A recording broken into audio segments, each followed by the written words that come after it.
श्री शिवाय नमस्तुभ्यम। हर हर महादेव। स्वागत है आपका हमारे चैनल वास्तविक जानकारी पर। दोस्तों, 21 जनवरी पुत्रदा एकादशी के दिन बस कर लेना एक लौटे जल का प्राचीन काल के समय का महा उपाय भगवान सूर्यदेव जी के आशीर्वाद से न सिर्फ आपकी हर मनोकामना हो जाएगी पूरी, बल्कि खुशियों से भर जाएगा।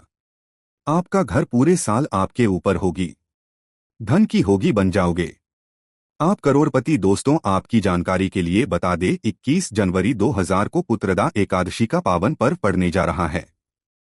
मकर पुराणों के भगवान सूर्यदेव जी धनु राशि को छोड़कर मकर राशि में प्रवेश करते हैं। वही ज्योतिष शास्त्र के अनुसार पुत्रदा एकादशी के दिन भगवान सूर्य जी अपने पुत्र भगवान शनिदेव जी से मिलने जाते हैं। दोस्तों, इस बार पुत्रदा एकादशी सोमवार दिन पड़ने जा रही है और इस बार पुत्रदा एकादशी वाले दिन पूरे 41 तरीके के शुभ योग बन रहे हैं और ऐसा शुभ समय पूर्व 111 वर्षों पश्चात आया है। इस दिन ब्रह्मा योग, इंद्र योग, सतलज योग जैसे कुल 41 तरीके के शुभ योग बन रहे हैं। शास्त्रों के अनुसार इस दिन की गई पूजा साधना क्रिया से एक मानव के जीवन के समस्त तरह की परेशानी, कष्ट और दिक्कतें से उसको मुक्ति मिलती है।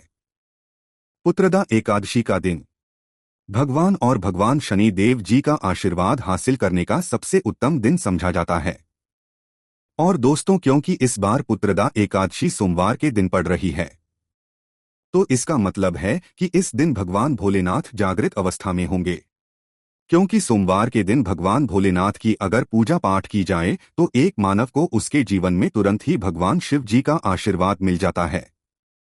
और पुत्रदा एकादशी का जो पावन दिन है, इस बार सोमवार के दिन पड़ने जा रहा है, यानी कि इस दिन की गई पूजा से आपको साक्षात भगवान शिव, भगवान सूर्य और भगवान शनिदेव जी का आशीर्वाद एक साथ हासिल हो सकता है। ऐसा अद्भुत पूरे 111 वर्षों पश्चात आया। वैसे तो पुत्रदा एकादशी के दिन ब्रह्मा मुहूर्त में सुबह सोकर उठा जाता है, किसी पवित्र नदी में स्नान किया जाता है, पूरे दिन व्रत रखा जाता है और विधि विधान से पूरे दिन पूजा पाठ की जाती है। शास्त्रों के अनुसार ऐसा अगर पुत्रदा एकादशी के दिन किया जाए तो यह बहुत ही ज्यादा शुभ होता है और एक मानव के जीवन में बहुत कल्याणकारी समय लेकर के आता है। दोस्तों, अगर आप इस मकर के दिन विधि विधान रखकर किसी पवित्र नदी में स्नान करते हैं, पूरे दिन विधि विधान से पूजा पाठ करते हैं, तो आपको एक साथ भगवान शिवा, भगवान और भगवान सूर्य का आशीर्वाद हासिल होगा। किंतु दोस्तों, अगर किसी कारण आप 21 जनवरी पुत्रदा एकादशी के दिन व्रत नहीं रह सकते हैं, किसी पवित्र नदी में जाकर स्नान नहीं कर सकते हैं, दान नहीं कर सकते हैं, पूरे दिन पूजा पाठ नहीं कर सकते हैं, किंतु अगर आप पर एक लोटे जल को वहां पर अर्पित कर देते हैं, जिसके बारे में शिवा पुराण में, तंत्र शास्त्र में, ज्योतिष शास्त्र में बताया गया है, तो सिर्फ इतना ही उपाय करने भर से आपको साक्षात भगवान शिव जी का, सूर्य जी का और भगवान शनिदेव जी का आशीर्वाद एक साथ हासिल हो सकता है। अब आप बार बार सोच रहे होंगे कि एक लोटे जल का उपाय करके आपको कैसे भगवान सूर्य, भगवान शनिदेव, भगवान शिव जी मिल सकता है। तो दोस्तों, ये कहावत तो हर मानव जानता है कि भगवान भोलेनाथ बहुत ही भोले हैं। अगर कोई उनको सच्ची श्रद्धा से एक लोटा जल अर्पित कर दे तो भगवान भोलेनाथ उस मानव को अपना आशीर्वाद दे देते हैं। दूसरी तरफ आपने ये देखा होगा कि आपके घर के जो बड़े बुजुर्ग होते हैं, वह सुबह नहाने धोने के पश्चात एक लोटा जल भगवान सूर्यदेव जी को जरूर अर्पित करते हैं। ऐसा करना हमारे वेद पुराणों में बहुत ही शुभ बताया गया है और ऐसा कोई भी करता है तो उस मानव का भाग्य उदय होता है, क्योंकि सूर्य जी के हाथों में एक मानव के जीवन के भाग्य का नियंत्रण होता है। और दोस्तों, अगर आपने इस पुत्रदा एकादशी सिर्फ एक लोटे जल का उपाय उस तरह से कर लिया जैसा आज के इस वीडियो में हम आपको एक एक करके बताने जा रहे हैं, तो मान के चलिए, ना सिर्फ आपको अपने जन्म जन्म जन्म जन्म जन्म जन्मांतर की गरीबी, परेशानी, कष्ट और समस्याओं से तुरंत के तुरंत मुक्ति मिल जाएगी, बल्कि इसको करने के पश्चात आपकी कैसी भी मनोकामना हो, उदाहरण के पर अगर आप नौकरी की तैयारी कर रहे थे तो आपकी नौकरी लग जाएगी, आपका बंद पड़ा व्यापार चल पड़ेगा, आपके में धन आना शुरू हो जाएगा, आपके जीवन में जो धन आएगा उसमें वृद्धि होगी, आपके घर की बरकत होगी, आपके घर की उन्नति होगी, आपका भाग्य उदय हो जाएगा, आपके नवग्रह आपका साथ देना शुरू कर देंगे और मान के चलिए, और पूरे साल आपको किसी भी तरह की परेशानी, कष्ट और दिक्कत सामना नहीं करना पड़ेगा। इस वीडियो को लास्ट तक, अंत तक बिना भगाए देखिएगा।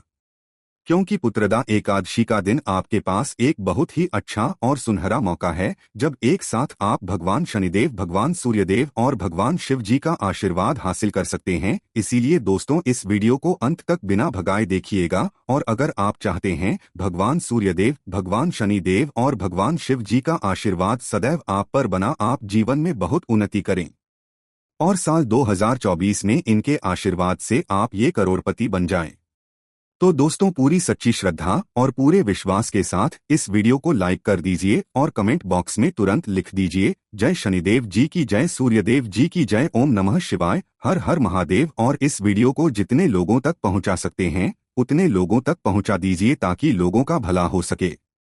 पुराण में हुआ है कि अगर आप लोगों का भला करेंगे तो देवी देवताओं आपको आशीर्वाद मिले, आप अपने जीवन में बहुत ही उन्नति करेंगे। तो दोस्तों, इस वीडियो को तुरंत लाइक कर दीजिए और जितने लोगों तक पहुंचा सकते हैं उतने लोगों तक पहुंचा दीजिए। दोस्तों, सबसे पहला उपाय जो हम आपको बताने जा रहे हैं वह है भाग्य का साथ पाने का महाउपाय। दोस्तों, वीडियो में आगे बढ़ने से पहले आपसे निवेदन है, वीडियो लाइक करना मत भूलिएगा और साथ ही हमारे चैनल वास्तविक जानकारी को सब्सक्राइब जरूर कर लें। दोस्तों, अगर आप चाहते हैं पूरे साल 2024 में आपका भाग्य आपका साथ देता रहे, भगवान आशीर्वाद से पूरे साल आपका दुर्भाग्य आपसे दूर, तो बस 21 जनवरी के दिन आपको एक छोटा सा उपाय सुबह के वक्त नहाने धोने के पश्चात करना है। देखिए, 21 जनवरी की सुबह आपको 100 करके उठना है, अच्छी तरीके से नहा लेना है और एक तांबे के लोटे में गंगाजल लेना है। गंगाजल मार्केट में बड़ी आसानी से आपको कहीं भी मिल जाएगा। इसमें आपको कुछ चीजें डालनी है, जैसे एक चुटकी हल्दी, थोड़े से चावल के दाने और एक लाल फूल, सिर्फ इतनी आपको डालनी है। और अपने घर की पर आपको जाना है, जाने की अपना मुख आपको पूर्व दिशा में रखना होगा। इस बात का खास करके ध्यान रखिएगा, आपका मुख जल देते वक्त पूर्व दिशा में होना चाहिए। अब आपको सूर्यदेव जी को देखते हुए यह एक लौटा जल का अर्घ्य भगवान सूर्यदेव जी को देना है। ध्यान रखिएगा, जल थोड़ा थोड़ा सा गिरना चाहिए, एक साथ पूरा जल मत गिराइएगा। और जितनी देर आप अर्घ्य भगवान सूर्यदेव जी को दे रहे होंगे भगवान जी के बीज मंत्र का जाप, उतनी देर आपको बीज मंत्र कहीं पर लिख ओम सूर्याय नमः। हम फिर से रिपीट कर दे रहे हैं दोस्तों, ओम सूर्याय नमः। सिर्फ इतना उपाय अगर आपने इस पुत्रदा एकादशी के दिन कर लिया, साक्षात भगवान सूर्यदेव जी का आशीर्वाद आपको मिल जाएगा और पूरे साल आपका भाग्य आपका साथ देगा, आपका दुर्भाग्य आपसे दूर रहेगा। आप जो भी निर्णय लेंगे उस निर्णय से सिर्फ आपको फायदा पहुंचेगा। सिर्फ यही आपको मकर के दिन करना है, अगर आप है कि का भाग्य उदय हो जाए और भगवान सूर्यदेव का आशीर्वाद मिल जाए। दोस्तों, अगला उपाय है मनोकामना पूर्ति का महाउपाय। दोस्तों, आपकी कैसी भी मनोकामना है, अगर आप चाहते हैं कि एक ही दिन के उपाय से आपकी मनोकामना पूरी हो जाए, तो पहले ये समझ लीजिए कि अगर भगवान भोलेनाथ किसी भी मानव को आशीर्वाद दे दे तो उस मानव का साक्षात्कार भी कुछ नहीं बिगाड़ सकता है। और भगवान ऐसे भगवान है जो किसी मानव को आशीर्वाद दे दे तो उस मानव की मनोकामना हो वह जरूर पूरी हो जाती है। और दोस्तों 111 वर्षों पश्चात शिवयोग जो है वह पुत्रदा एकादशी के दिन पूर्ण रूप से बनने जा रहा है। आपको सिर्फ यह करना है कि पुत्रदा एकादशी वाले दिन सूर्यास्त से पहले एक तांबे के लोटे में शुद्ध जल आपको भर देना है। आपको भोलेनाथ के मंदिर जाना है। भगवान भोले के मंदिर जाने के पश्चात शिवलिंग पर आपको यह देखना है कि एक लोटा जल देने से पहले आपका मुख जो होना चाहिए वह शिवलिंग के होना है, क्योंकि शिवलिंग के उत्तर की तरफ भगवान भोलेनाथ और माता पार्वती जी दोनों का वास होता है। अब आपको एक लोटा जल शिवलिंग को अर्पित करना है और जितनी देर जल को आप शिवलिंग पर अर्पित कर रहे हैं उतनी देर आपको भगवान भोलेनाथ के बीज मंत्र का जाप करते रहना है। बीज पर लिख लीजिए श्री शिवाय नमस्तुभ्यं। हम फिर से रिपीट कर दे रहे हैं दोस्तों, श्री शिवाय नमस्तुभ्यं। इसी बीच मंत्र का जाप आपको एक लोटा जल शिवलिंग पर अर्पित करते हुए बोलते रहना है। और जब पूरा लोटा आप शिवलिंग पर अर्पित कर लें उसके पश्चात आपको अपनी मनोकामना भूलनी है।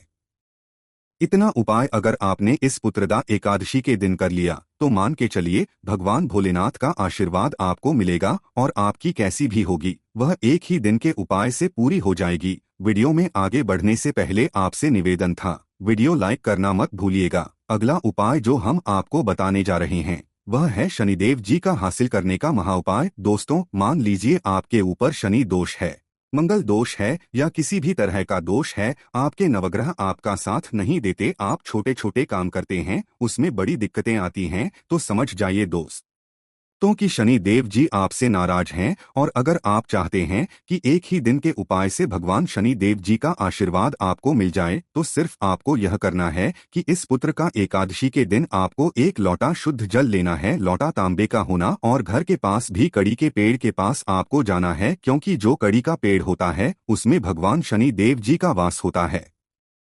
अब आपको बस यही करना है कि कड़ी के पेड़ के जाना है। पुत्र एकादशी वाले दिन एक लोटा जल आपको कड़ी के पेड़ को देना है, कड़ी के पेड़ के साथ परिक्रमा आपको लगा लेनी है और कड़ी के पेड़ को छूकर आपको घर पर वापस चले आना है। सिर्फ इतना उपाय अगर आपने संक्रांति के दिन कर लिया दोस्तों, मान के चलिए शनि देव जी का आशीर्वाद आपको मिलेगा। आपके ऊपर कोई भी दोष होगा उस दोष का असर लगभग न के बराबर हो जाएगा, आपके नवग्रह की पीड़ा खत्म हो जाएगी, आपको आपके भाग्य का साथ मिल जाएगा। आशा है आज की इस प्रस्तुति में बताई गई जानकारी आपको अच्छे से समझ आ गई होगी। वीडियो अच्छा लगा हो तो एक लाइक जरूर कर दे। श्री शिवाय नमस्तुभ्यम। हर हर महादेव।